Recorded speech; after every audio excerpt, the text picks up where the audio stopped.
alladzi bini'matihi tatimmus shalihat. Segala puji bagi Allah Jalla Jalaluh, yang karena nikmatnya kebaikan-kebaikan menjadi sempurna. Yang karena rahmatnya niat baik hamba dapat terlaksana. Allahumma salli wa sallim ala abdika wa rasulika Sayyidina wa maulana Muhammadin wa ala alihi wa ashabi ajma'in. Amma ba'd. Ahibati fillah,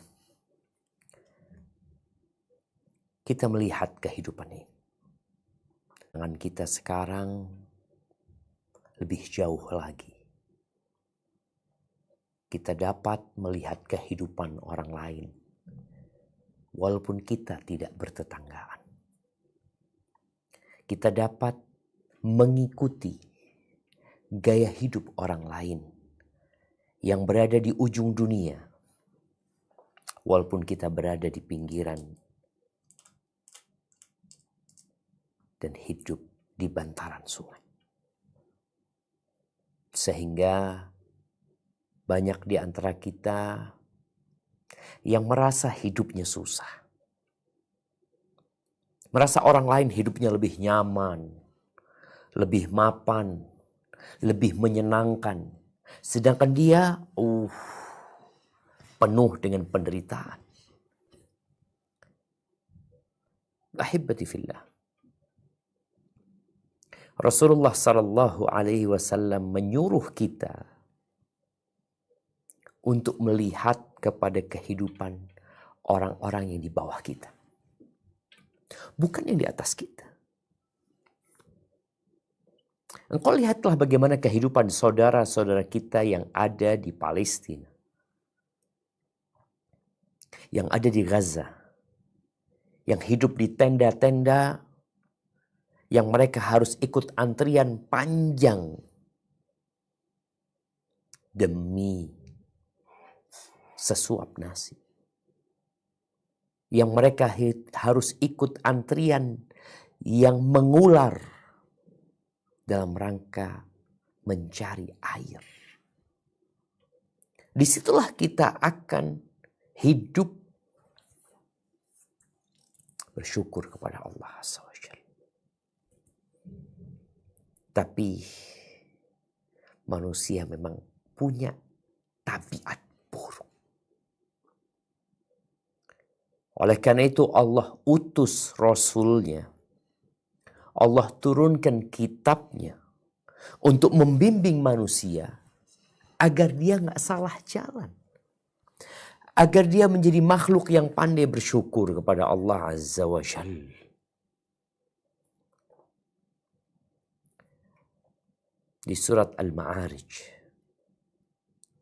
Supaya kita tahu dengan tabiat kita. Kita ini sering nyalahkan orang. Kita sering menuduh orang lain kayak gini, kayak gitu. Fulana. Tinggalkan semua itu. Ini cermin buat dirimu. Yang engkau pandang sebentar lagi, siapa? Engkau. Bukan fulan dan fulana. Engkau. Apa kata Allah Azza wa Jalla di surat Al-Ma'arij ayat 19 sampai 22. Nah, silahkan dibaca. A'udzu billahi minasyaitonir rajim. Innal insana khuliqa halu'a. Idza massahu syarru jazua. Wa idza massahul khairu sampai ayat 21. Selamat. Idza massahu syarru jazua wa idza massahul khairu manu'a. Satu ayat lagi. Illal musallin. Barakallahu fiik. Artinya, sesungguhnya manusia diciptakan dengan sifat keluh kesah lagi kikir. Apabila ditimpa keburukan, kesusahan, ia berkeluh kesah. Apabila mendapat Itu yang Allah sebutkan adalah ana dan anti. 8 miliar manusia. Tabiat dasarnya seperti itu. Seperti batu. Batu yang indah itu karena ada proses. Orang yang mendapatkan emas, apakah emas itu langsung indah? Enggak. Emas yang kita lihat dijadikan lantakan, atau emas yang dijadikan perhiasan. Kok bisa emas itu jadi perhiasan? Ya diproses, dibuat. Tapi kalau asalnya di tanah dia bagian dari tanah sebenarnya. Dan kita pun bagian dari tanah. Dia suka berkeluh kesah.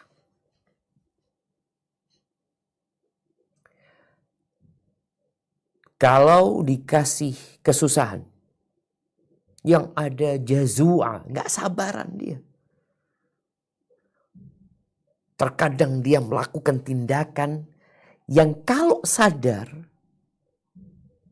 dia akan malu. Yang kalau tatkala dia melakukan perbuatan itu, kemudian di kamera, di video, lalu ditunjukkan, lo engkau tadi kayak gitu. Aduh masa kata dia. Suka berkeluh kesah. Bahkan sebagian ulama menjelaskan ya bagaimana sifat halua yang Allah tafsirkan, Allah jelaskan sendiri. Kalau dapat kesusahan, dia nggak sabar ya, dia marah-marah, dia merasa orang yang paling susah, yang paling berantakan hidupnya, orang lain nyaman, banyak lebih susah dari dia. Kalau dikasih nikmat gak bersyukur dia. Pelit. Seakan-akan harta itu dia dapat karena usaha dia seperti Qarun. Ketika diperintahkan untuk berbagi dia mengatakan, aku ini usaha, aku kerja keras, aku capek, aku lelah, aku berkeringat, aku berkorban, berjuang. Engkau dapat nikmat tuh Allah yang kasih. Tapi itulah sifat asal manusia. Illal musallin. Di sini orang-orang beriman baru berbeda. Yang mendirikan sholat. Yang dia takut kepada Allah. Ada keimanan dan amal soleh. Berubah dia dengan proses itu. Allah sebutkan manusia ini. Dasarnya manusia. Innal insana la yatgha ar-ra'ahu istaghna. Manusia itu benar-benar melampaui batas. Ketika dia merasa tidak butuh. Ketika butuh merengek-rengek. Ketika dikasih nikmat, udah. Lupa daratan. Ahibati fillah. Disebut halua ini. Kalau dia lapar, dia menunjukkan dengan emosinya kondisi dia. Dia sakit, seakan-akan orang paling sakit. Nah, itu halua. Padahal sakitnya dikit. Ada yang lebih parah dari engkau. Ada manusia seperti itu. Sekali lagi, halua ini tadi orang yang berkeluh kesah. Yang menampakkan musibah yang menimpa dia lebih dari yang sebenarnya. Contoh nih, otter dipencet ya. Apa? Sakit. Ada yang kayak gitu. Dia menampakkan sangat susah sekali. Tapi lawannya ada orang yang dikasih nikmat dikit. Ya Allah, senangnya orang itu. Ahibati fillah. Di surat Al-Fajr. Ayat 15-16. Kita akan melihat diri kita lagi. Bagaimana sih? dasar manusia. Apa kata Allah? Nah, saya akan dibaca. فأما الإنسان إذا ما ابتلاه ربه فأكرمه ونعمه فيقول ربي أكرمن وأما إذا ما ابتلاه فقدر عليه رزقه فيقول ربي أهانن. Adapun manusia, apabila Tuhan mengujinya lalu memuliakannya dan memberikannya kenikmatan, berkatalah dia, Tuhanku telah memuliakanku. Sementara itu, apabila dia mengujinya lalu membatasi rezekinya, berkatalah dia, Tuhanku telah menghinakanku. Itu jemaah. Dia menjadikan tolok ukur syukur itu dunia. Kalau dikasih harta, dikasih jabatan, dimuliakan. Maka dia mengatakan Robbi akram, oh Tuhanku memuliakan aku. Inilah standar yang salah. Sehingga orang itu akhirnya banyak yang tidak bersyukur. Yang dia lihat harta. Yang dia lihat tahta. Kalau dia mendapatkan harta dan tahta, berarti Tuhanku memuliakan aku. Tapi kalau ternyata dia hidup miskin, menjadi rakyat jelata, ketika dia kerja di perusahaan, dia nggak naik-naik jabatannya, nggak dipromosikan, dia merasa Tuhanku menghinakan aku. Nggak kayak gitu. Dunia ini tidak lebih dari satu sayap nyamuk. Ahibati fillah. Mungkin kau mengatakan, apa yang mau disyukuri Ustaz? Apa? Ada dulu hidupnya susah Ustaz. Anak sejak lahir gak punya bapak. Iya. Anak dititipkan ke orang Ustaz. Anak hidup di panti asuhan. Anak sejak kecil bekerja Ustaz. Anak sekolah bayar sendiri Ustaz. Ada tuh keluh kesah yang panjang. Yang akhirnya dia berpikir, apa yang mau disyukuri? Susah anak hidupnya. Cacat umpamanya.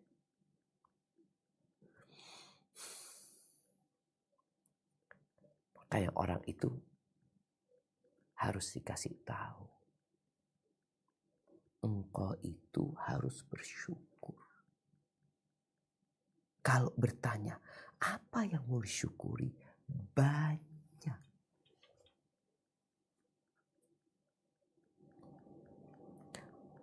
Engkau lebih bersyukur punya jet pribadi. Punya tabungan 1T. Punya rumah seperti istana. Tapi engkau kena stroke sehingga lumpuh separuh badan. Engkau milih mana? Engkau milih mana? Punya tabungan 1T? Punya jet pribadi? Tapi engkau stroke, lumpuh separuh badan.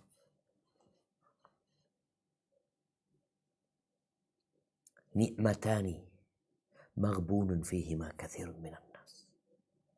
Ada dua nikmat yang banyak manusia lalai dari mensyukurinya. Lalai, lupa, lengah. Bahkan mungkin ada yang memandangnya bukan nikmat. Apa nikmat itu? As-sihhatu wal faragh. Nikmat sehat dan waktu luang. Sehat dan waktu luang. Ada orang yang sehat, Masya Allah, punya banyak waktu luang. Ada orang yang sakit, Allah kasih banyak waktu luang. Dia biasanya ke kantor, dia biasanya ya harus melakukan banyak aktivitas. Sekarang engkau diranjang di rumah sakit, opnam, engkau dikasih waktu luang. Engkau bisa baca Quran, engkau bisa berzikir, engkau punya banyak waktu untuk menambah derajat-derajatmu. Tapi dianggap bukan nikmat. Sehingga orang tadi, apa yang mau disyukuri? Allah berfirman di surat Ibrahim ayat 34. Apa kata Allah Azza wa Jalla?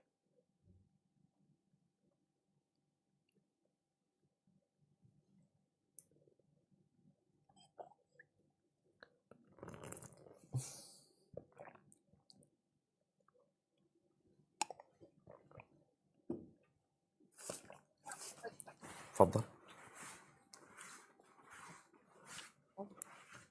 فآتاكم من كل ما سألتموه وإن تعدوا نعمة الله لا تحصوها إن الإنسان لظلوم كفار.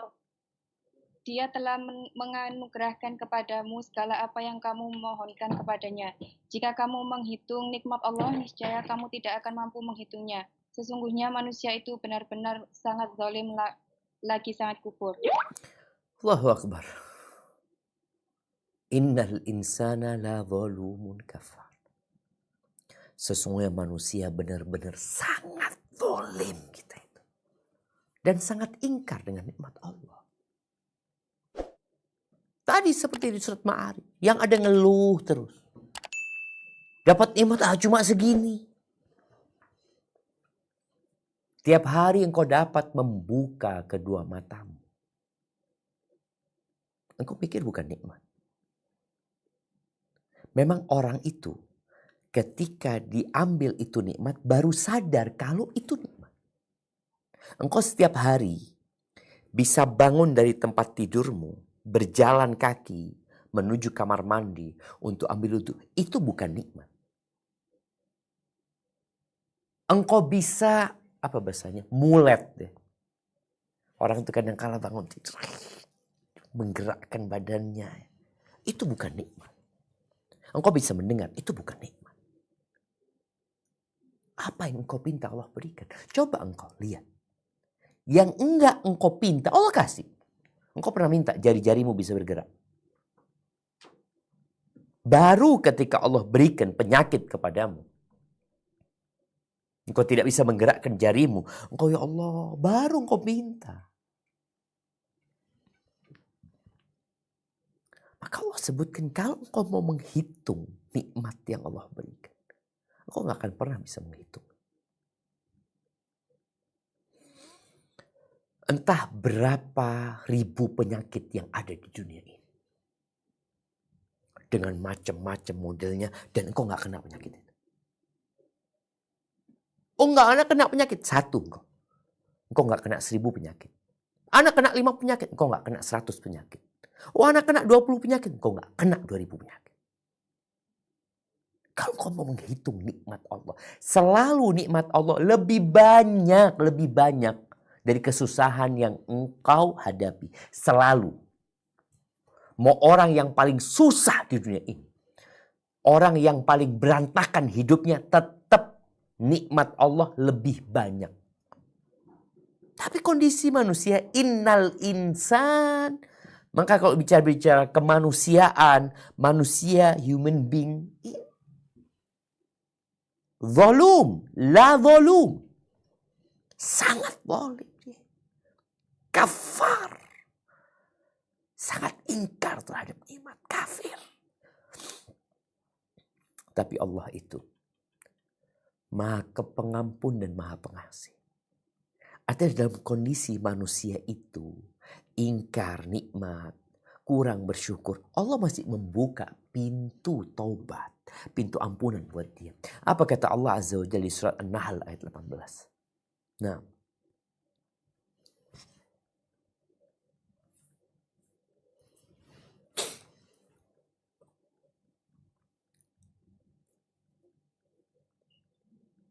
وَإِن تَعُدُّوا نِعْمَةَ اللَّهِ لَا تُحْصُوهَا إِنَّ اللَّهَ لَغَفُورٌ رَحِيمٌ. Dan jika kamu menghitung nikmat Allah, niscaya kamu tidak akan mampu menghitungnya. Sungguh Allah Maha benar-benar Maha Pengampun, Maha Penyayang. tuh lihat lagi. Kalau tadi Allah mensifati manusianya, kitanya. Innal insan la zalumun kafar. Di sini Allah menyebutkan tentang dirinya. Innallaha la ghafurur rahim. Allah maha pengampun dan maha pengasih.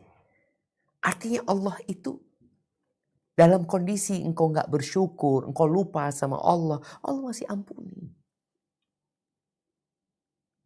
Silahkan kau manfaatkan nikmat yang Allah berikan.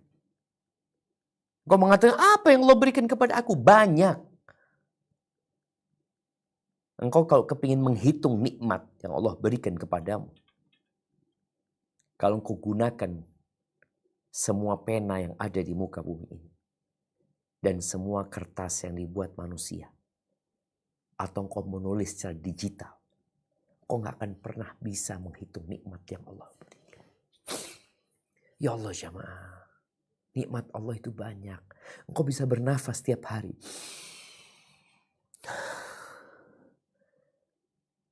Kalau engkau harus pakai oksigen, 24 jam bernafas pakai oksigen, engkau akan tahu berapa yang harus engkau keluarkan. Engkau harus bawa itu oksigen kemana-mana. Engkau gak bawa itu oksigen. Kemarin ketika COVID, Allah bikin oksigen yang dikemas itu habis.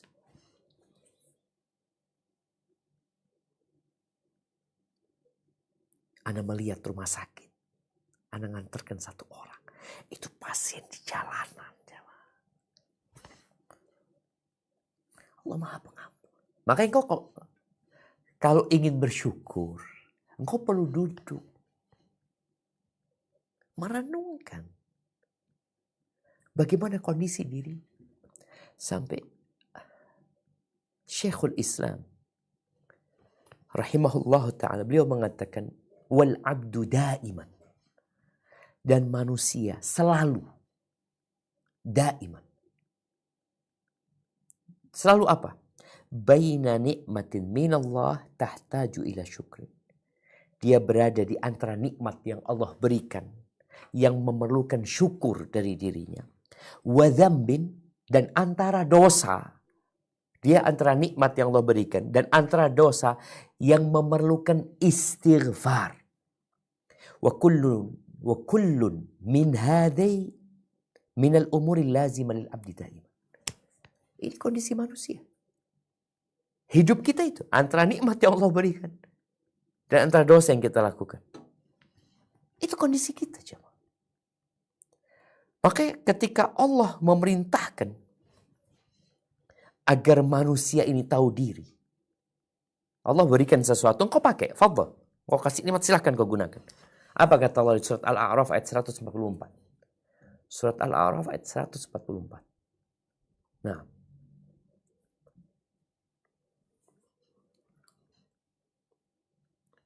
Al-A'raf ayat 100. Qala ya Musa inni astafaituka 'alan nasi birisalati wa bikalami fakhudh ma Qala ya Musa inni astafaituka 'alan nasi birisalati wa bikalami fakhudh ma ataituka wa kun minasy syakirin. Dia berfirman, wahai Musa, sesungguhnya aku memilih melebihkan engkau dari manusia yang lain untuk membawa risalah dan berbicara langsung denganku. Maka berpegang teguhlah pada apa yang aku berikan kepadamu dan jadilah kamu termasuk orang-orang yang bersyukur. Lihat, Nabi Musa disuruh jadi orang yang bersyukur. Nabi. Karena manusia punya tabiat yang buruk. Tidak pandai dia bersyukur. Maka Allah katakan, "Fakhudh ma ataitu wa kun minasyakir." Bersyukurlah. Jadilah engkau dalam golongan orang-orang yang bersyukur. Itu Nabi Musa. Tahu bagaimana susahnya hidupnya Nabi Musa? Iya, Nabi Musa pernah di istana 30 tahun. Tapi bagaimana fitnah yang Allah berikan kepada Nabi Musa? sejak di perut ibundanya. Ketika lahir, dibuang ke sungai. Kemudian dibawa ke istana Fir'aun. Ribut, mau dibunuh, mau disembelih. Kemudian cari penyusu. Kemudian disusui. Setelah beliau capek ya, nangis, gak ada yang menyusuin, Allah kembalikan kepada ibundanya. Lalu bagaimana ketika sudah disape? Beliau dikasih pilihan antara bara api. Kemudian beliau pegang bara api. Jadi ada kondisi di mana Nabi Musa susah. Kemudian beliau harus meninggalkan Mesir, berjalan kaki menuju Madian. Jadi pengembala kambing di sana 10 tahun. Aku balik lagi. Kemudian Allah pilih beliau sebagai Rasul. Dan Allah ingatkan beliau. Wa kun minasyakirin. Jadilah engkau termasuk hamba-hamba Allah yang bersyukur. Kenapa? Kita itu kadang-kala kalau dapat kajian tentang syukur, engkau berpikir, aduh tentang syukur lagi. Nanti kajian, aduh tentang syukur lagi. Seakan-akan syukur itu sesuatu yang remeh. Allahu Akbar. Apa kata Allah Azza wa Jalla? Di surat Saba ayat 13. Nah, bercerita tentang Nabi Daud. Dan Nabi Sulaiman putranya Nabi Daud. Apa kata Allah Azza wa Jalla? يعملون له ما يشاء من محاريب وتماثيل وجفان كالجواب وقدور الراسيات اعملوا آل داود شكرا وقليل من عبادي الشكور. Mereka para jin selalu bekerja untuk Sulaiman sesuai dengan kehendaknya. Di antaranya membuat gedung-gedung tinggi, patung-patung, piring-piring besarnya seperti kolam dan periuk-periuk yang tetap di atas tungku. Bekerjalah wahai keluarga Daud untuk bersyukur. Sedikit sekali dari hamba-hambaku yang banyak bersyukur. Tuh, sedikit kata Allah. Wa qalilun min ibadiyas syakur. Sedikit. Tadi Nabi Musa, Allah perintahkan agar bersyukur. Ini Nabi Daud dan keluarganya. Allah katakan, i'malu ala Daud syukra.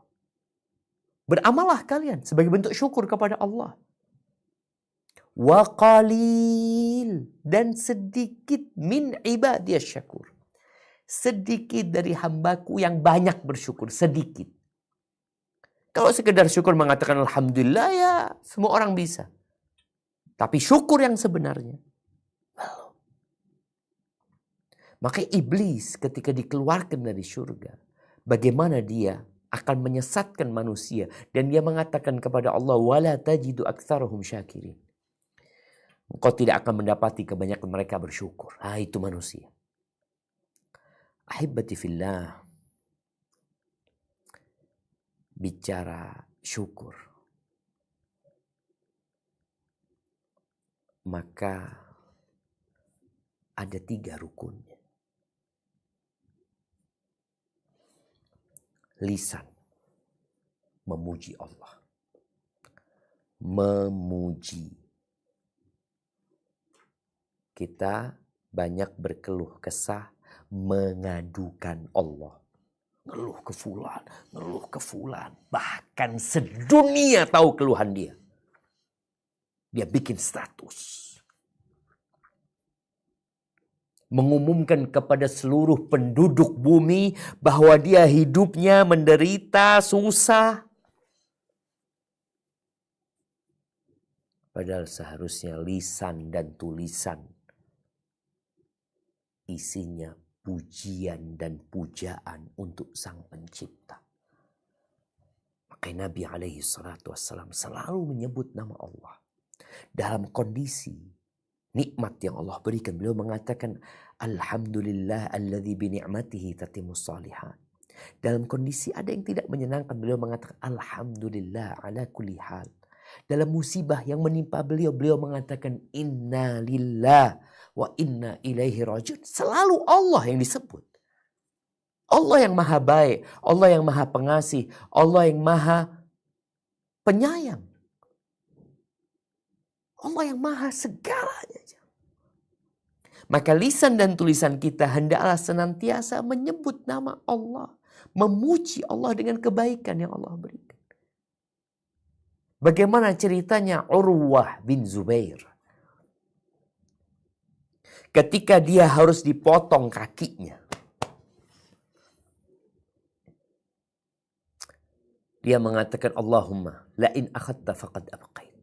Ya Allah, kalau engkau mengambil, sesungguhnya engkau telah menyisakan ya Allah. Dia lihat kepada dia melihat kepada sisa yang Allah berikan kepada dia. Allah ambil satu kakinya. Iya. Engkau berikan kepadaku 4. 2 tangan, 2 kaki. Engkau ambil satu ya Allah. Maka bagimu segala pujian dan pujaan ya Allah. Dia punya anak 7. Yang terbesar pada saat yang bersamaan. Meninggal karena keinjak kuda. Di stable khalifah pada waktu itu. Kakinya diputus, dapat informasi anaknya meninggal dunia. Dia mengatakan, ya Allah, engkau berikan kepada aku 7, engkau ambil 1 ya Allah. Masih banyak kau sisakan ya Allah. Lisan, pujian. Makanya ketika engkau mau curhat, tolong jangan lupa sebutkan nikmat yang Allah berikan kepadamu. Karena seharusnya engkau bersyukur. Yang Allah berikan lebih banyak daripada yang Allah ambil. Ini rukun syukur yang pertama. Lisan. Dan tulisan sekarang. Dulu jarang orang bisa nulis. Sekarang engkau nulis setiap hari, setiap saat.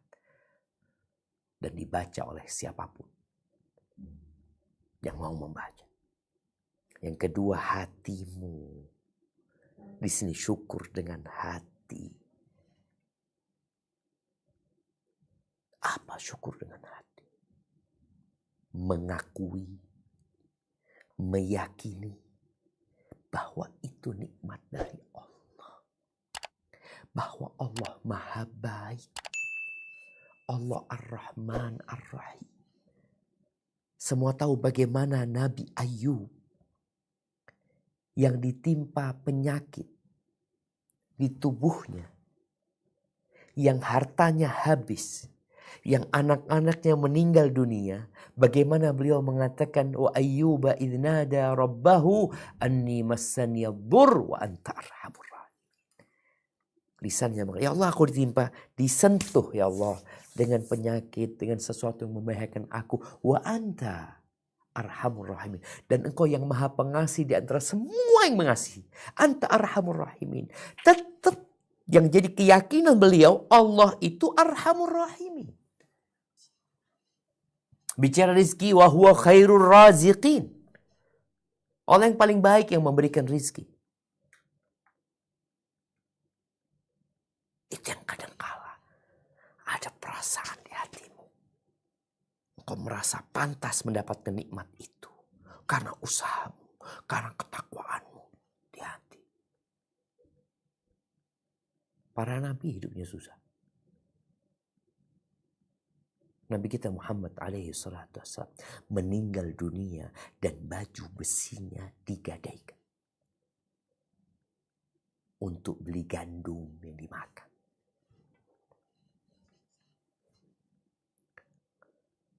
Dan hakikat syukur itu dengan ragamu. Kau gunakan dalam ketaatan kepada Allah Azza wa Jalla. Ahibati fillah, di surat An-Nahl ayat 78. Allah mengingatkan dengan nikmat yang Allah berikan kepada kita, yang kadangkala kita lupa dengan nikmat itu. Apa kata Allah Azza wa Jalla? Di An-Nahl ayat 78. Wallahu akhrajakum min butuni ummahatikum la ta'lamuna syai'an wa ja'ala lakumus sam'a wal absara wal afidah. وجعل لكم السمع والأبصار والأفئدة لعلكم تشكرون. Allah mengeluarkan kamu dari perut ibumu dalam keadaan tidak mengetahui sesuatu pun, dan Dia menjadikan bagi kamu pendengaran, penglihatan, dan hati nurani agar kamu bersyukur. Tuh jemaah. Kalau engkau mau tahu nikmat yang Allah berikan, kita keluar nggak tahu apa. Nih emak-emak yang punya anak, ketika gendong anakmu, ingat engkau dulu seperti itu. Aku dulu kayak gini. Keluar, nggak tahu apa-apa, nggak bisa apa-apa. Nggak punya pengetahuan apa-apa. Sekarang kau tahu. Engkau bisa berbicara, bisa melihat, bisa mendengar, bisa berpikir, bisa merenungkan. Itu bukan nikmat. Pernah ngelihat orang gila? Engkau nggak gila. Engkau bisa berpikir. Apa kata Allah? La'allakum tashkurun. Agar kalian bersyukur. Jangan hanya uang yang dilihat. Nih sebagian orang selalu merasa hidupnya susah. Engkau bisa ngomong itu. Engkau bisa nulis status. Berarti engkau bisa berpikir. Engkau dulu nggak tahu apa-apa. Engkau jadi tahu. Siapa yang ngasih tahu? Allah Azza wa Jalla. Agar engkau bersyukur. Ahibati fillah. Azab Allah itu turun gara-gara kita tak pandai bersyukur kepada Allah. Apa kata Allah di surat An-Nisa ayat 147? An-Nisa ayat 147. ما يفعل الله بعذابكم إن شكرتم وآمنتم وكان الله شاكرا عليما. Allah tidak akan menyiksamu jika kamu bersyukur dan beriman. Allah maha mensyukuri lagi maha mengetahui. Allahu Akbar. Jadi syukur itu adalah tolak bala. Engkau ketika bersyukur kepada Allah Azza wa Jalla, Allah kenapa mau nyiksamu? Enggak. Kalau engkau bersyukur, engkau beriman, Allah itu syakir. Engkau beramal dikit, Allah kasih banyak. Allah gak nuntut banyak dari dirimu. Allah itu syakir wa syakur. Dan maha mengetahui apa yang kau kerjakan. Ketika engkau mendapatkan musibah, musibah itu menghapuskan dosa. Musibah itu mengangkat derajat.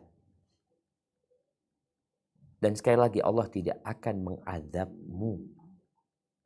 Allah katakan la in syakartum la azidannakum. Kalau engkau bersyukur, aku tambahin. Kalau ditambahin. Wala in kafartum, tapi kalau engkau kufur, inna azabi la syadid. Azabku itu pedih. Dan ahibati fillah, buat para wanita, buat emak-emak, lebih susah bersyukur apa lebih susah bersabar? Sydney, mana mau dengarkan jawaban? Lebih susah bersyukur apa bersabar? Bersabar Ustaz. Lebih susah bersabar. Iya. Padahal ibu selama ini udah sabar kan? Enggak. Ibu udah sabar selama ini. Berarti mudah sabar itu. Buktinya ibu-ibu sabar ngadepin suami, ngadepin anak-anak. Sabar. Makanya ketika Nabi SAW menyebutkan kenapa banyak wanita di neraka, bukan karena tidak bersabar, karena tidak bersyukur. Artinya kalau dia susah, dia terima. Ismu gimana Ustaz? Makanya ketika para ulama berbincang mana yang lebih utama, bersabar atau bersyukur. Mana yang lebih utama, menjadi orang kaya yang bersyukur atau orang miskin yang bersabar. Ya ada khilaf di antara mereka. Karena yang paling baik adalah yang bertakwa sebenarnya. Tapi sebagian mengatakan sabar itu kebanyakan terpaksa. Ya mau gimana? Itu sabar. Ya daripada berantem Ustaz, ya udahlah terima aja. Itu sabar. Tapi kalau syukur itu pilihan. Ada yang dilakukan. Sabar itu lebih kepada nerima, diem dia. Tapi kalau syukur ada aktivitas yang harus dia lakukan. Lisan yang berterima kasih. Hati yang mengakui. Raga yang berbuat. Dan Rasul SAW mengatakan, la tu'addil mar'atu haqqallah haqqa rabbiha. Wanita itu tidak akan menuntaskan hak Tuhannya sampai dia menuntaskan hak suami. Jadi ketika perempuan susah, banyak yang nerima. Tapi ketika perempuan nikmat hidupnya, kadangkala dia lupa dengan nikmat yang diberikan oleh suami.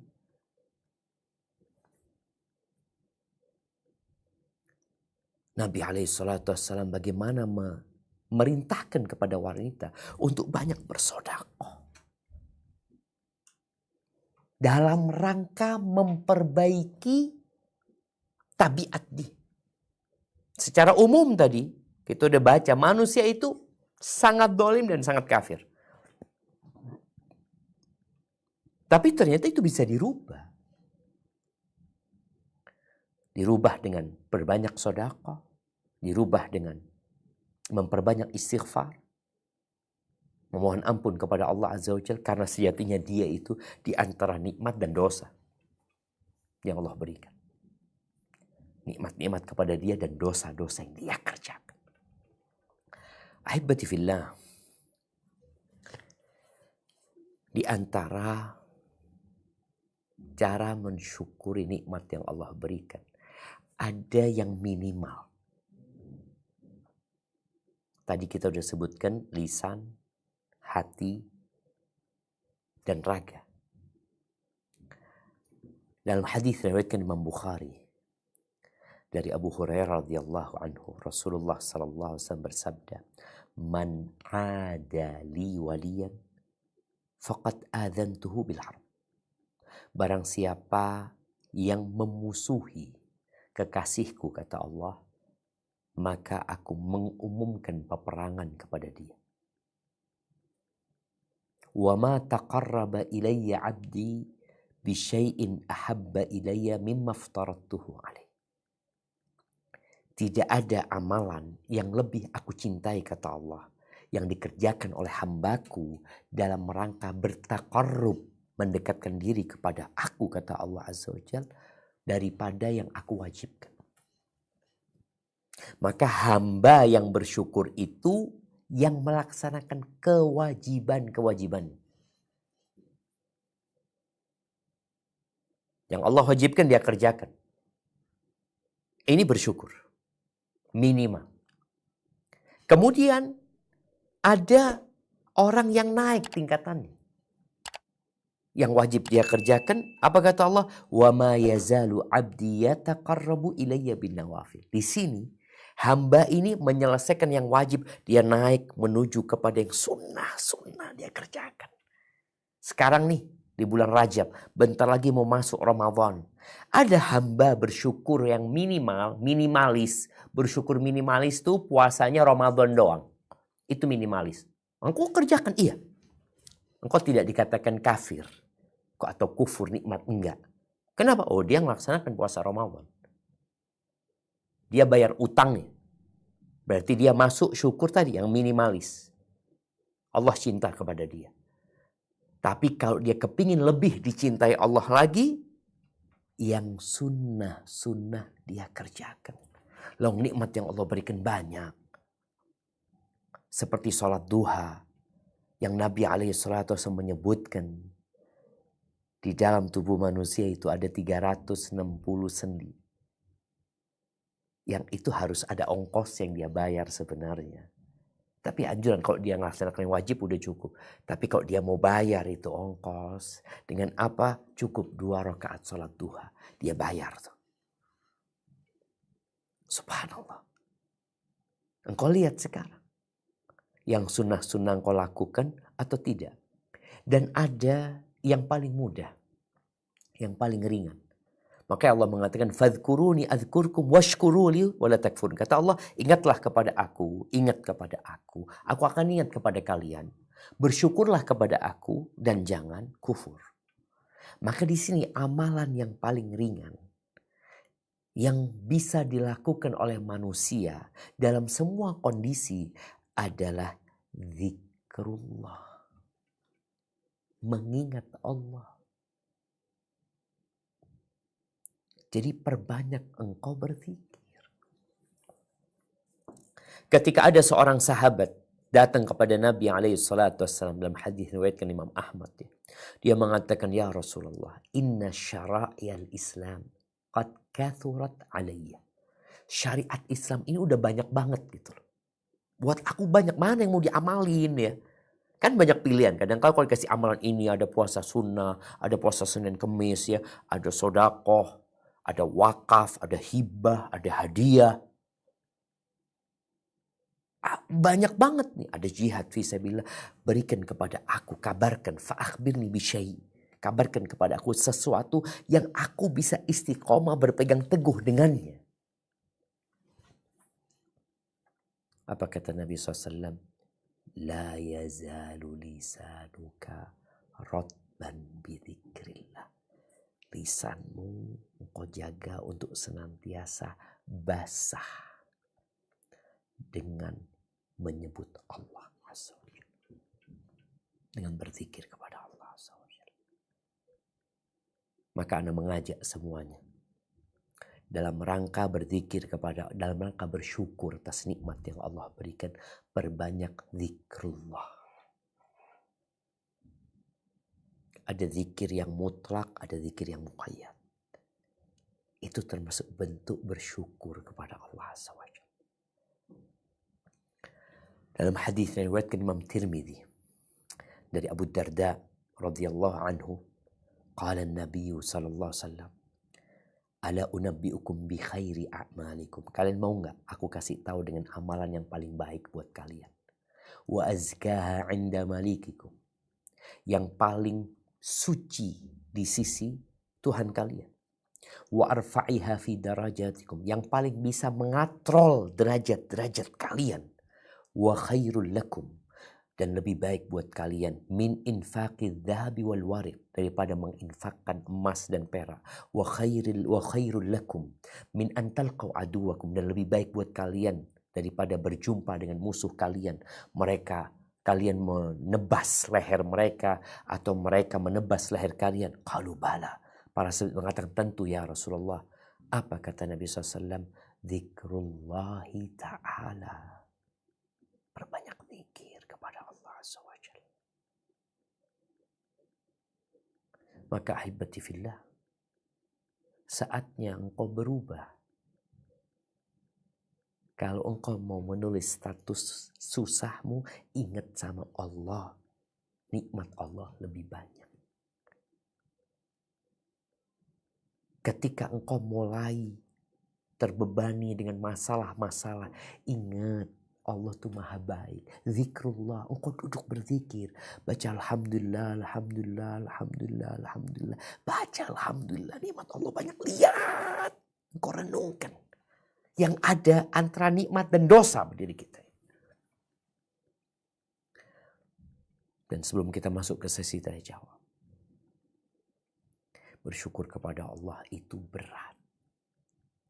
Sulit. Karena kita punya sifat dasar yang buruk. Maka yang harus kau lakukan adalah meminta pertolongan. Nabi Sulaiman, keluarga Nabi Daud, minta Rabbi auzi'ni, bantulah aku untuk mensyukuri nikmat yang kau berikan. Manusia ketika umur 40 tahun di surat Al-Ahqaf ayat 15, Dia juga mengatakan, Rabbi auzi'ni an ashkur. Ya Allah, bantulah aku untuk bersyukur ya Allah. Karena sulit bersyukur itu.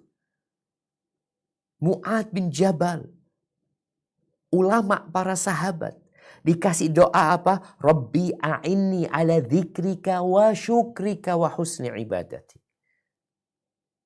Minta kepada Allah agar dibantu untuk mengingat Allah, berzikir kepada Allah, bersyukur kepada dan beribadah yang baik. Shaddad ibn Aus dikasih doa oleh Nabi alaihi salatu wassalam. Di antara isi doa itu, wa as'aluka qalban syakiran wa lisanan dzakiran wa lisanan shadiqan.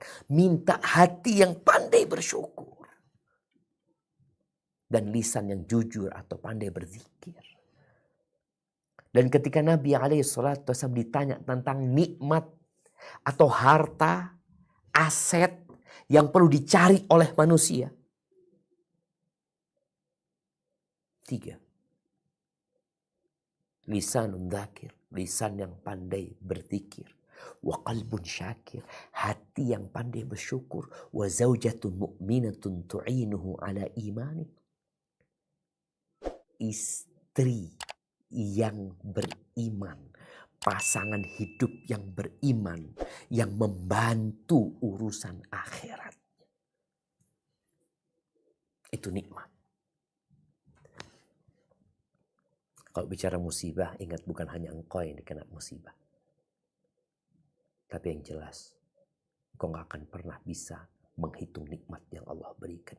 Adapun musibah, engkau bisa menghitung. Barakallahu fiik, itu mungkin yang dapat kita kaji pada kesempatan kali ini.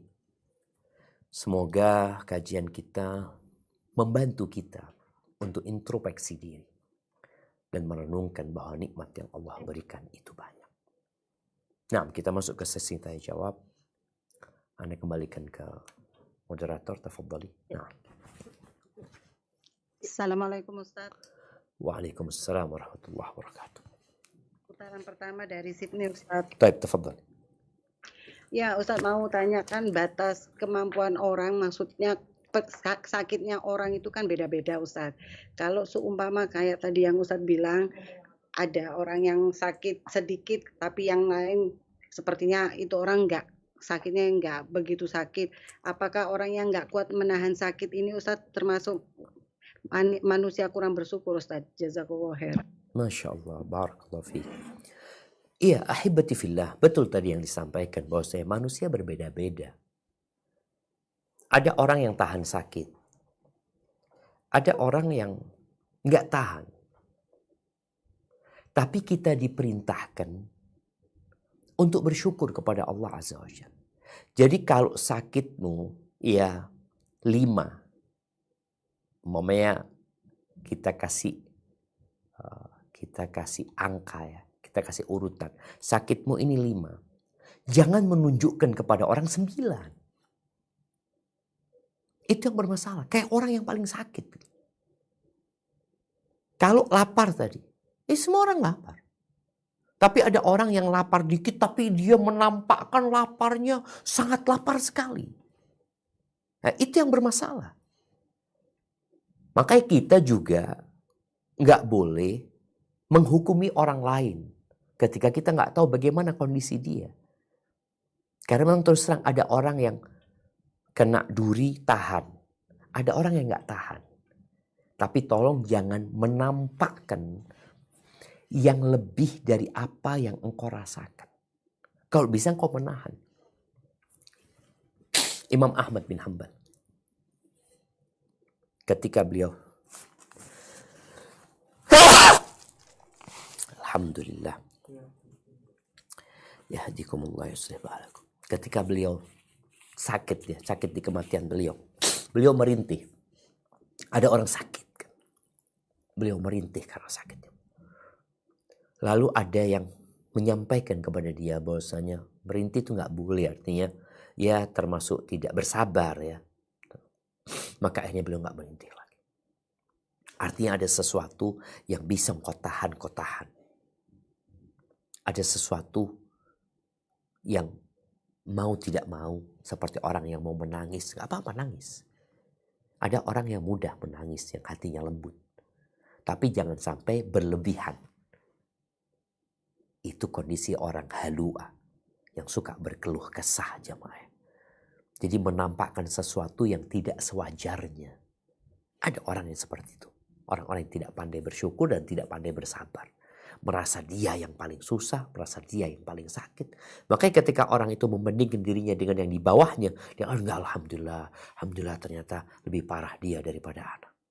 Barakallahu fiik. Nah.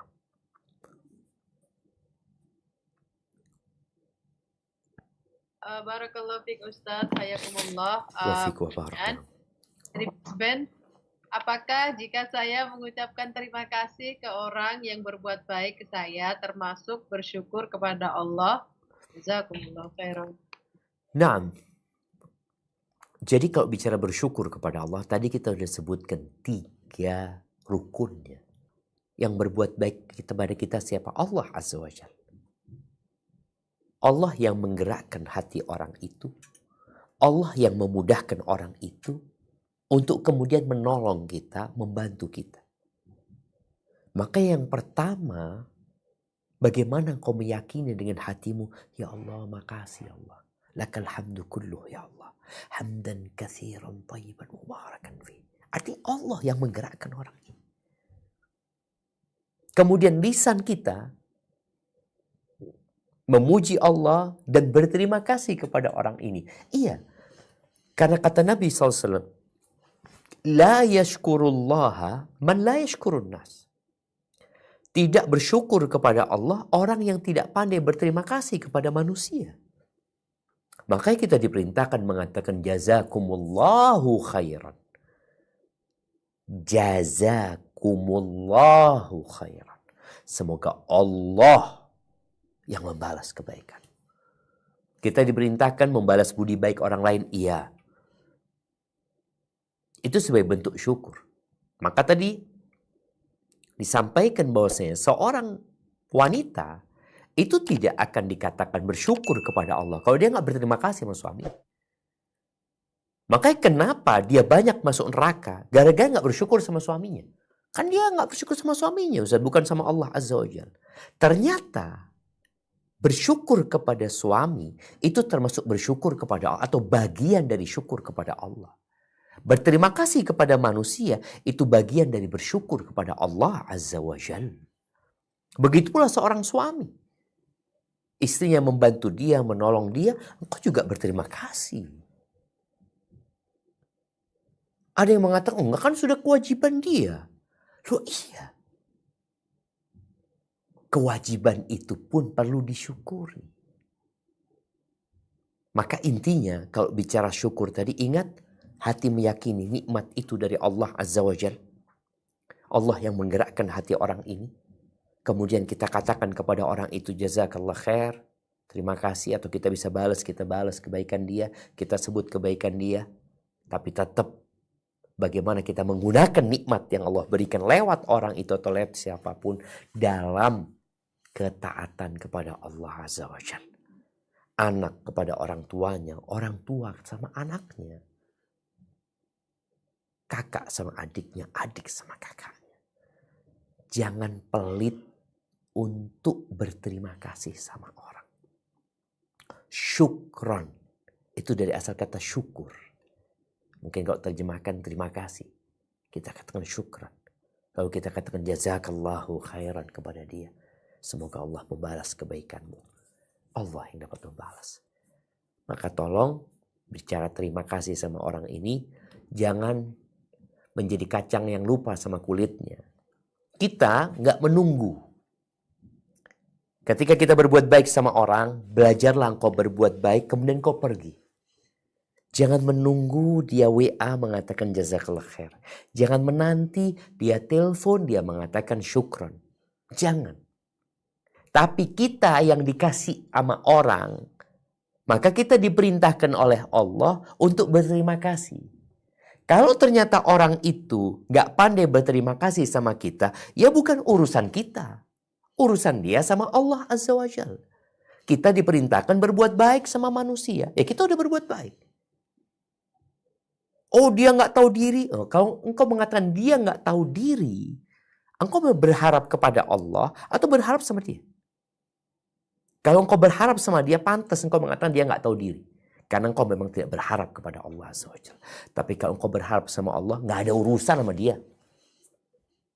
Aku melakukan itu karena perintah Allah Azza wa Jalla. Dia mau terima kasih, nggak terima kasih, dia mau lupa, urusan dia. Maka tolong perhatikan masalah ini. Termasuk bersyukur kepada Allah, berterima kasih kepada manusia. Tapi engkau yang berbuat baik kepada manusia, jangan menunggu terima kasih dari manusia. Barakallahu fikum. Nah.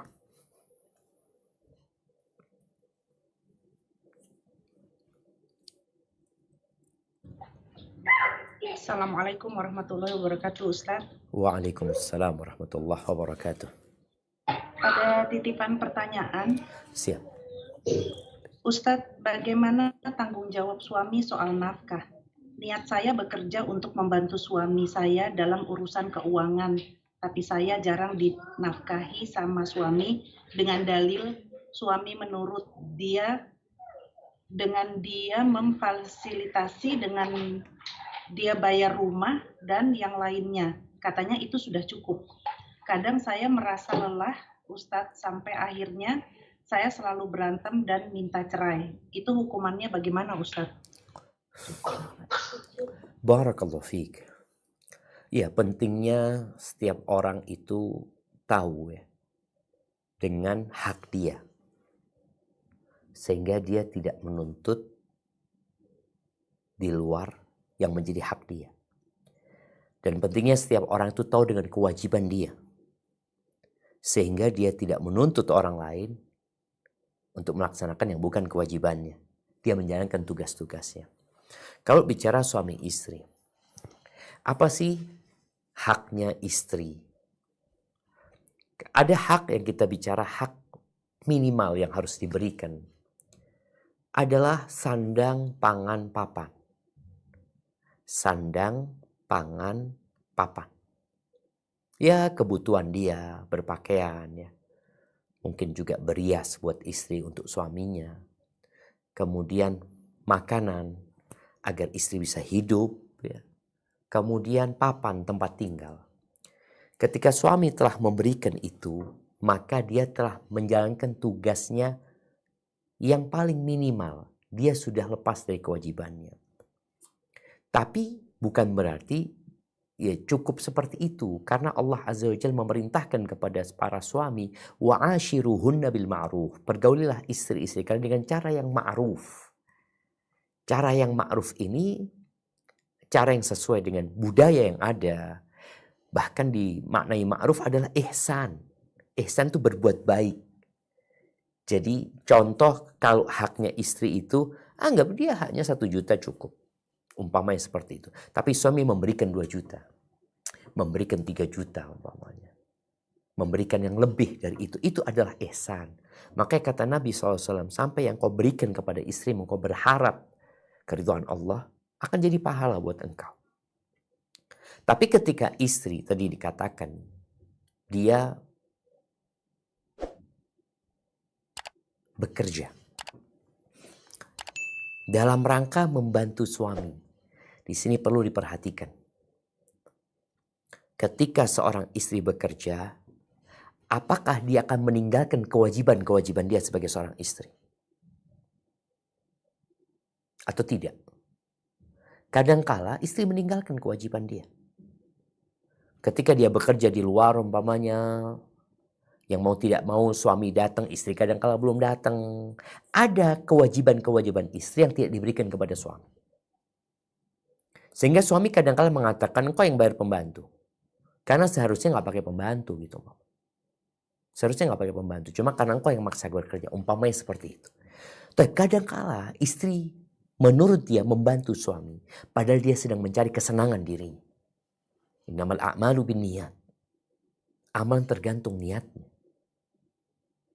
Jadi kadang-kala dia melihat, aduh teman-teman pada hidupnya senang. Aku mau kerja lah. Sebenarnya ingin menyenangkan diri sendiri. Padahal yang diberikan suami udah cukup sebenarnya seperti. Maka di sini kadangkala ada kesepakatan di antara suami istri. Maka bagi sang istri, Coba engkau lihat apakah engkau sudah melaksanakan kewajiban-kewajibanmu sebagai seorang istri. Dan apakah suami sudah menjalankan tugasnya yang minimal. Ya, tidak semua wanita dapat suami yang royal. Enggak. Ada suami-suami yang Masya Allah, dia sama kawannya royal tapi sama istrinya perhitungan ada. Tapi selama dia perhitungan sama istrinya dan hak istrinya diberikan, engkau sabar. Kenapa? Karena kalau engkau nggak menerima kondisi tersebut, biasanya keributan yang terjadi sebagaimana disebutkan. Yang ada ribut. Apa gunanya engkau ribut? Hakmu juga nggak diberikan sama suami. Ya udah bersabar. Bagaimana pelan-pelan kau merubah suami. Mendoakan suami. Jadi nasihat anak, ketika engkau pelajarin, Mama, hakku itu apa? Apakah suami sudah memberikan tadi sandang, pangan, papan? Oh sudah. Dan dia memberikan fasilitas kepada aku bisa bekerja. Tapi yang bekerja itu akan membuat haknya suami akan hilang sebagian. Maka di sini mungkin nafkah yang diberikan suami jadi berkurang umpamanya. Maka hendaklah engkau bersabar. Intinya, ya jangan terburu-buru gugat cerai. Terimalah suamimu apa adanya. Lihatlah kepada kelebihannya. Adapun kekurangan yang masih mungkin ditutupin, engkau tutupin. Engkau minta hakmu kepada Allah Azza wa Jalla. Hidup ini ujian dari Allah Subhanahu wa taala. Engkau jangan berpikir hanya engkau yang seperti itu. Banyak orang-orang yang juga punya suami seperti suamimu. Hadza wallahu a'lam bissawab. Assalamualaikum warahmatullahi wabarakatuh. Waalaikumsalam Kami dari warahmatullahi Canberra, Ustaz. wabarakatuh. Naam, tafadhali. Ada pertanyaan, banyak pasangan suami istri yang sebelum berhijrah atau pindah lokasi adalah pasangan yang harmonis dan religius. Namun ketika berhijrah, semua berubah 180 derajat. Kemungkinan karena adanya perbedaan budaya.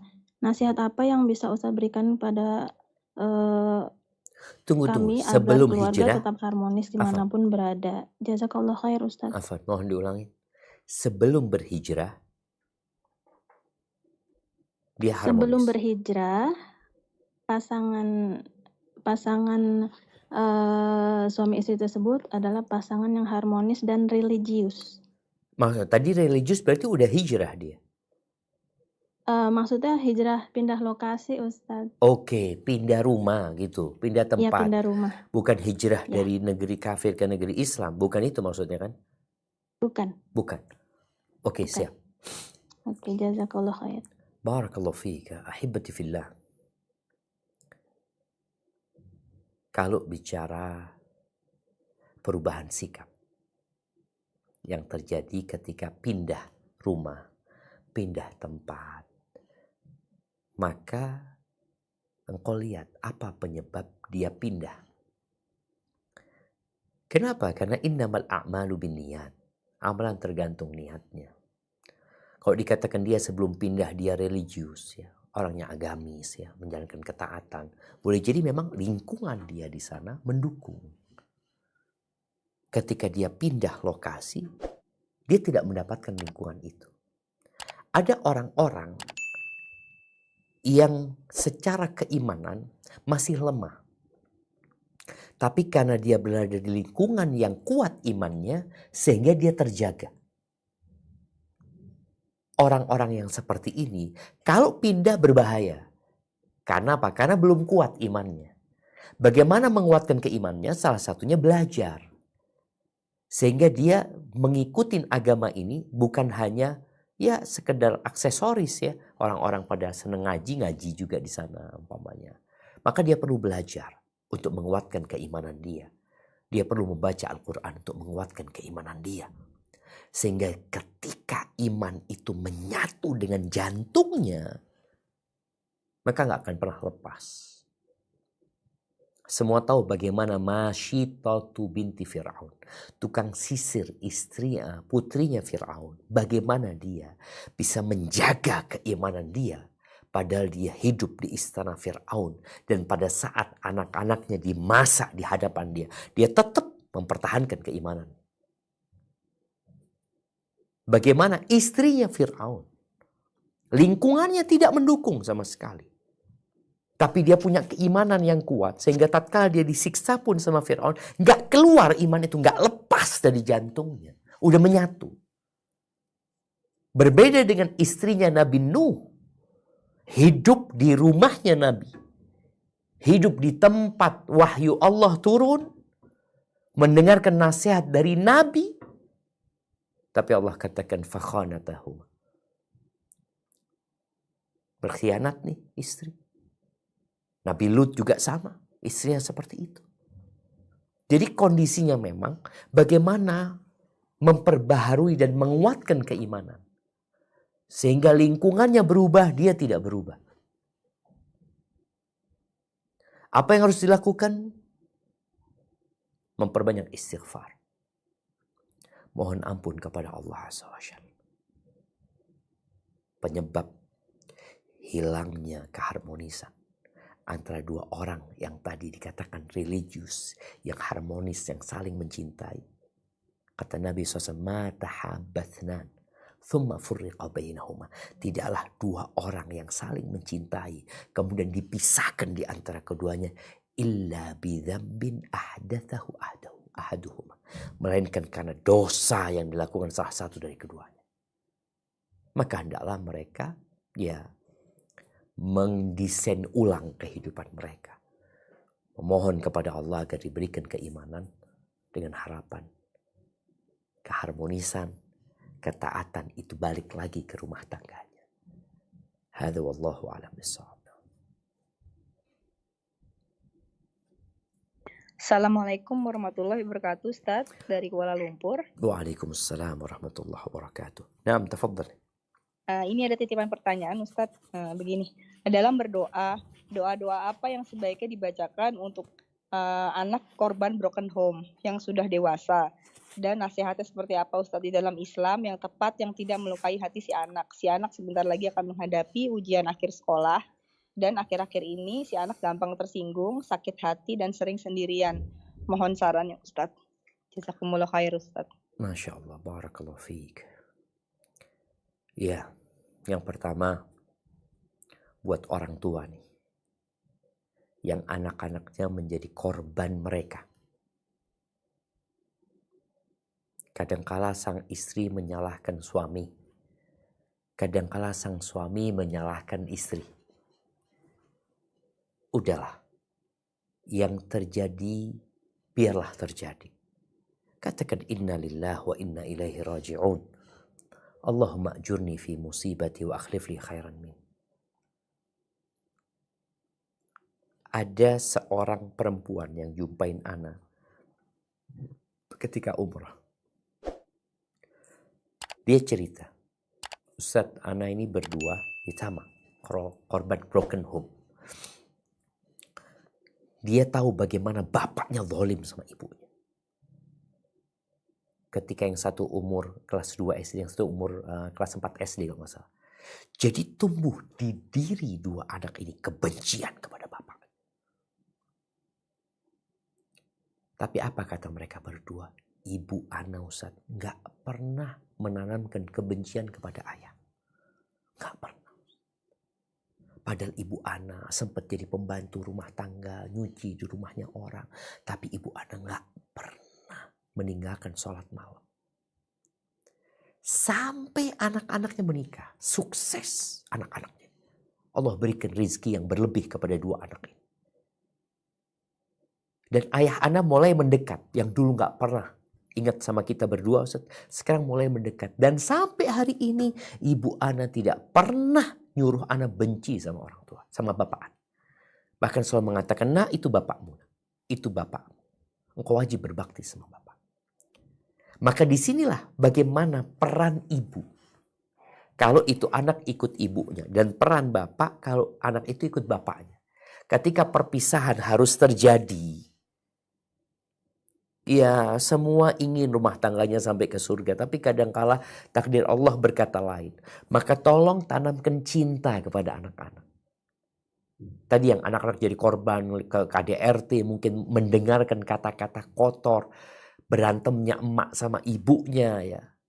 Maka bagaimana sekarang sang orang tua berbagi cinta sama anak, menunjukkan kecintaan dia kepada anaknya dan menyebutkan kebaikan ayahnya. Sehingga bukan permusuhan dan kebencian yang ada di hatinya yang menyebabkan anak itu sering menyendiri, yang menyebabkan anak itu cepat perasaan, ya, tersinggung ini dan itu, karena isinya kebencian hatinya itu. Tapi yang isinya cinta dan kasih sayang, enggak, dia akan memandang selalu optimis dengan segala sesuatu. Maka tolong orang tua beristighfar, mohon ampun sama Allah Subhanahu wa taala. Karena mungkin ada peran dia juga, nggak perlu menyalahkan siapa-siapa. Karena sudah terjadi, bagaimana memperbaiki yang ada. Kalau bicara doa buat anak, ya baca doa yang Allah sebutkan di surat Al-Furqan, ya, ayat 74 kalau nggak salah. Rabbana hablana min azwajina wa dhurriyyatina qurrata a'yun waj'alna lil muttaqina imama. Kemudian baca khusus sebutkan nama anaknya, mintakan kepada Allah Azza wa Jal. Tentunya tadi orang tua bagaimana menjalin hubungan baik dan menumbuhkan cinta. Kita kalau isinya kebencian, hati kita itu yang keluar ya juga kebencian. Minta maaf sama anak kita, katakan yang terjadi, ya udahlah nak, insya Allah bapakmu masih banyak kebaikannya. Dan ibu juga minta maaf karena menjadi penyebab mungkin terjadinya seperti yang tidak diharapkan tadi. Hadza wallahu a'lam bissawab. Nah. Assalamualaikum Ustadz, pertanyaan dari Hong Kong Ustadz. Warahmatullahi wabarakatuh. Nah, tafadhal.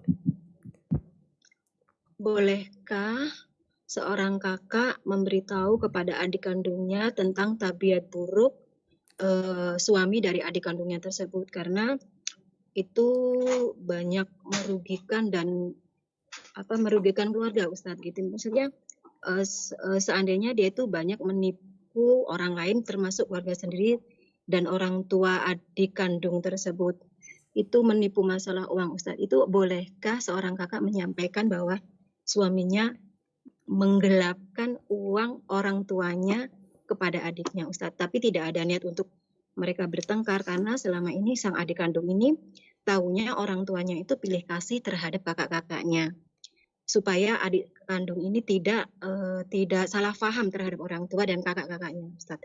Jazakallahu khairan Ustadz. Masya Allah, barakallahu fiik. Iya. Yang pertama kalau bicara menyebutkan keburukan orang. Kita tahu yang namanya ghibah. Ghibah itu dzikruka akhaka bima yakrah. Engkau menyebutkan keburukan, engkau menyebutkan tentang saudaramu yang tidak dia sukai. Sekedar untuk bicara, untuk menyebutkan. Tapi kalau menyebutkan keburukan seseorang dengan tujuan yang baik, itu ada yang diperbolehkan. Seperti yang pertama tujuannya, agar orang ini berhati-hati. Kita katakan aku lihat engkau dekat sama fulan. Hati-hati, fulan itu tukang tipu. Sudah banyak yang dia tipu, fulan disebutkan. Supaya orang ini berhati-hati. Ini sebagai bentuk nasihat kita kepada fulan. Atau tadi seorang kakak memberitahu adiknya tentang kelakuan suaminya. Agar sang adik memperbaiki suami. Apalagi tadi sang adik mungkin berpikir bahwasanya orang tuanya pilih kasih terhadap dia. Padahal nih suaminya yang banyak menghabiskan uangnya mertua umpamanya seperti itu. Atau orang tuanya si suami. Maka di sini kita kasih pemahaman kepada dia agar dia jadi sadar dan bisa memperbaiki suaminya. Itu nggak apa-apa. Tapi kalau sekedar menyebutkan keburukan, nggak ada niat apa-apa, sekedar untuk menjelek-jelekkan suaminya, maka nggak boleh. Jadi dalam rangka memberikan nasihat, dalam rangka supaya adik nggak berburuk sangka sama orang tuanya atau sama mertuanya, sehingga adik pun bisa membawa suaminya untuk menjadi lebih baik, maka insya Allah itu termasuk hal yang dianjurkan. Babnya bab nasihat, bab memberikan nasihat, bukan bab membongkar aib dan melecehkan orang lain. Barakallahu fikum. Nah.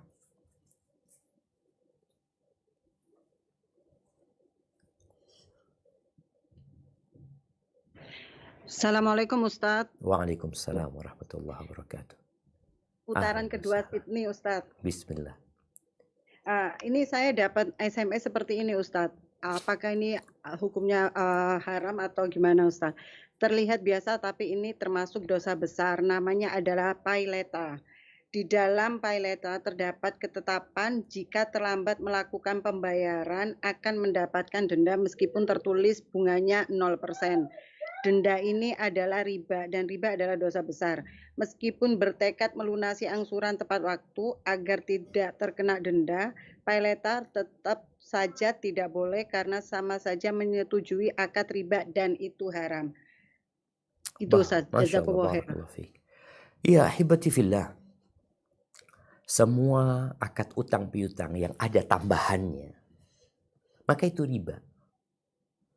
Baik penambahan itu disepakati di awal atau ketika telat. Maka ribanya orang-orang Mekah dulu, itu riba mereka ya mungkin seperti paileta itu. Dikatakan engkau pinjam 1 juta, balikin 1 juta. Sama. Seperti kartu kredit. Anda nggak tahu ya, mudah-mudahan nggak salah. Ada kartu kredit yang kalau engkau bayarnya sebelum tempo, engkau bayar sama 1 juta, bayar 1 juta, nggak ada lebihnya. Tapi ketika telat, baru ada dendanya. Disinilah denda itu kelebihan yang masuk riba. Jadi sepertinya akad dari awalnya sudah ada akad riba. Kalau telat, kalau nggak telat, enggak. Akhirnya orang kan berusaha untuk tidak telat.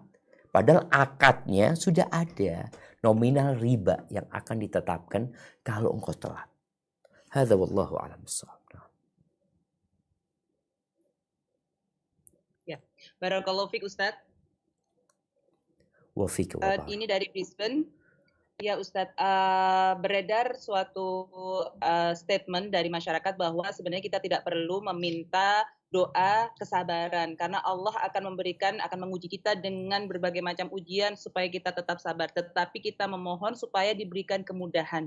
Apakah statement ini benar Ustadz? Mohon bimbingannya, jazakumullahu khairan. Naam, barakallahu fiik. Ya ahibati fillah. Bicara doa minta sabar itu memang seakan-akan kita minta musibah. Sedangkan kita diperintahkan untuk minta afiyah. Doa yang kita panjatkan pagi dan petang. Allahumma inni as'alukal afiyah fid dunya wal akhirah. Allahumma inni as'alukal afwa wal afiyah fi dini wa dunya. Terus ya. Kita minta afiyah, selamat dari segala bala itu. Jadi bukan minta kesabaran. Akan tetapi kalau engkau dalam kondisi terkena musibah, engkau sedang dalam kondisi susah, minta sabar. Makanya doa mereka yang sedang dalam peperangan menghadapi perang, apa kata Rabbana afrigh alaina sabra. Ya Allah, limpahkan kepada kami kesabaran. Jadi yang diminta itu adalah afiah kepada Allah. Tapi ketika engkau dalam kondisi terkena musibah, engkau minta kesabaran. Mudah-mudahan bisa difahami di sini. Jadi tidak minta kesabaran dari awal, tapi minta afiah dari awal. Tapi ketika engkau menghadapi sesuatu yang ya Allah berat banget, ya Allah limpahkan kesabaran ya Allah. Karena kesabaran itu juga diminta kepada Allah. Sebagaimana tadi yang Allah sebutkan dalam Al-Quran tentang cerita orang-orang yang berhadapan dengan musuh. Lalu mereka berdoa minta kesabaran. Afrigh alaina sabra. Dan kemudian sabar ini juga karunia Allah. Kata Nabi SAW, wa ma'u'tiya ahadun ata'an khairan wa awsa' minas sabr. Tidak ada karunia dan pemberian Allah, ata' disebut ata' pemberian Allah, yang lebih luas dan lebih baik dari kesabaran. Jadi kondisinya tadi, ketika memang kita banyak hal, ya Allah perlu kesabaran, ya Allah sabar no aku, ya Allah, seperti itu. Jadi nggak apa-apa. Jadi lihat kondisinya ya. Hadza wallahu a'lam bissawab.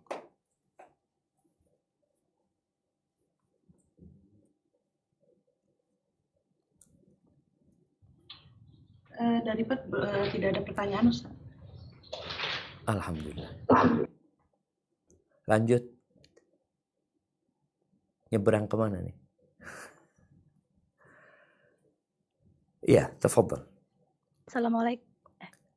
Waalaikumsalam warahmatullahi wabarakatuh. Dari mana ini? Assalamualaikum warahmatullahi wabarakatuh, Ustaz, dari Kuala Waalaikumsalam Lumpur. warahmatullahi wabarakatuh. Naam, tafadhali. Begini Ustadz, doa yang mustajab salah satunya adalah waktu bersafar ya Ustadz. Nah, Apabila bersafar ini dalam rangka silaturahmi atau liburan, apakah itu juga termasuk kondisi safar yang doanya bisa mustajab Ustadz? Terus kondisi safar yang doanya mustajab tuh detailnya seperti apa? Apa pada saat sholatnya atau zikirnya gitu? Bagaimana Ustadz penjelasannya? Masya Allah, Masya Allah. Jazakallahu khairan Ustadz. Barakallahu fiik. Iya. Jadi kalau bicara safar yang doanya mustajab, maka adalah safar yang hukum safar berlaku di sana. Kita qosor sholatnya, yang puasa boleh berbuka, itu safar yang diperbolehkan. Jadi safar dalam ketaatan atau safar dalam hal yang mubah. Safar ketaatan, safar dalam hal-hal yang mubah. Namanya safar liburan termasuk safar, karena safar itu qit'atun minal adab. Sebagian dari adab. Orang yang safar untuk liburan, untuk rekreasi, dia tuh capek. Tetap dia merasakan sesuatu yang melelahkan. Tidak seperti di rumahnya. Tidur enak. Oh, kalau safar ya tetap walaupun naik pesawat kita butuh toilet. Ke toilet pun ngantri kita di pesawat ya kadangkala. Atau kita duduk di bagian ujung, mau keluar ini pada tidur semuanya. Artinya kondisi safar tidak seperti kondisi kita di rumah. Jadi safar yang menjadi mustajab doa di sana adalah safar dalam ketaatan atau safar dalam hal-hal yang mubah yang diperbolehkan. Jadi berdoalah dalam kondisi safar. Kapannya? Ya selama engkau terhitung musafir. Engkau ketika di kendaraan, engkau ketika sudah sampai hotel, yang mana engkau masih terhitung musafir, maka doamu mustajab. Jadi Anda sering memberikan nasihat kepada mereka yang naik pesawat. Ini kesempatan. Ada yang naik pesawat umroh. Atau pesawat dia mau ngunjungin orang tuanya. Atau naik pesawat dari Australia mau ke Indonesia. Itu perjalanan. Kau manfaatkan waktu untuk berdoa memohon kepada Allah Azza wa Jalla. Jadi bukan hanya pada waktu sholatnya. Kalau sholatnya jadi plus. Dia ketika sujud itu mustajab. Dan sujudnya musafir ketika sholat lebih mustajab lagi. Karena dia menggabungkan dua kekhususan dia. Barakallahu fiik. Tapi kayaknya ke pertanyaan terakhir, Hong Kong kalau ada? Ada Ustadz. Tafadhalina. Waalaikumsalam warahmatullahi wabarakatuh. Ini ada titipan pertanyaan Ustadz. Mana yang lebih didahulukan antara orang tua atau anak ketika kedua-duanya sama-sama punya hutang dan ingin melunasi yang lebih mana yang utama gitu Ustaz? Melunasi hutang orang tua atau melunasi hutang anak Ustaz? Jazakumullah khair. Masya Allah, barakallahu fiik. Ya ahibati fillah. Yang pertama berkaitan dengan anak ya. Anak ini ada di masa yang dia sudah lepas dari nafkah orang tuanya. Ada anak yang masih dalam nafkah orang tuanya. Ketika dia masih kecil, ketika dia belum baligh, ketika dia belum bisa mencari nafkah sendiri, orang tuanya memberikan nafkah. Seperti itu. Orang tua juga menjadi tanggung jawab sang anak ya. Ketika orang tuanya tidak mampu, sudah sepuh dan anaknya mampu, maka anak memberikan nafkah kepada orang tua. Bayar hutang ini bukan kewajiban anak, juga bukan kewajiban orang tua.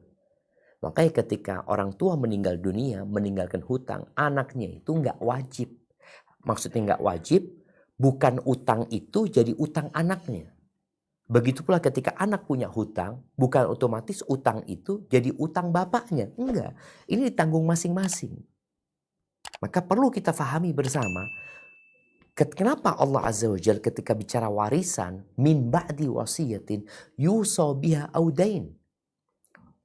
Pembagian waris itu setelah wasiat ditunaikan, utang dilunasin.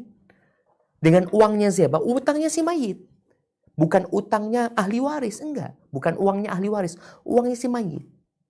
Jadi ahli waris baru punya hak setelah utang. Umpamanya dia punya utang 1M. Ternyata harta warisannya 1M. Dia habis untuk bayar utang. Nggak ada warisan. Ketika harta warisannya 1M, utangnya 2M. 1M dibayarkan, sisa 1M. Utangnya orang tua. Nggak jadi utangnya anak-anaknya, enggak. Tapi anak-anak dianjurkan berbakti sama orang tua, melunasi. Tapi bukan jadi utangnya anak ya. Artinya jangan sampai anak, ya Allah, anak ini terbebani sama utang ayah anak. Enggak, itu utang ayahmu. Engkau mau berbakti, ya semampumu, umpamanya seperti itu. Begitulah utang anak. Jadi kalau dikatakan mana yang lebih utama, anak apa orang tua? Ya jelas orang tua, kita disuruh berbakti kepada orang tua kita. Jadi kita melunasi utang orang tua sebagai bentuk berbakti kita. Sedangkan anak kita punya kewajiban berbakti sama kita. Kita mau bantu silahkan. Tapi bukan berarti utangnya anak pindah ke orang tua atau utangnya orang tua pindah ke anak. Enggak. Tapi itu termasuk kita berbuat baik ya. Kata Nabi SAW termasuk amalan yang paling dicintai Allah adalah autaqdi anhu dainan. Engkau melunasi hutang saudaramu. Apalagi ini hutang orang tua atau hutang anak kita. Itu yang dapat kita bahas pada kesempatan kali ini. Kurang lebihnya mohon maaf. Semoga senantiasa dalam lindungan ilahi. Jamaah kita mau masuk ke bulan Sya'ban.